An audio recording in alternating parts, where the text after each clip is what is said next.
Hello dear kids, now today we are going to learning letters. Match the following letter with their picture. प्यारे बच्चों, आज हम क्या करेंगे? पिक्चर को लेटर से मैच करेंगे। ये पिक्चर किसकी है? Lion, L for lion.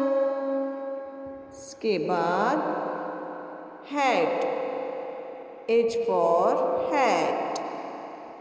Kite, K for kite. Ice cream, I for ice cream. Jug, J for jug.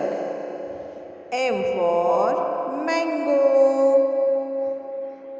And nose, N for nose.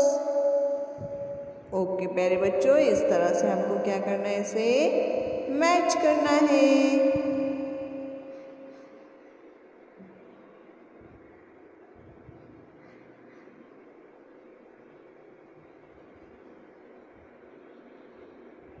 Now next is trace and right the following letters.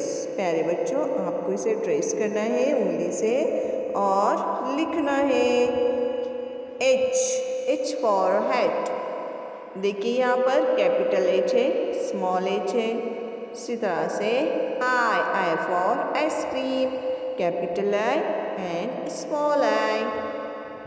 Jug, capital J, small j। Kite, K for kite, capital K and small k। Lion, capital L, small l। Mango, capital M, small m। Nose, capital N and small n।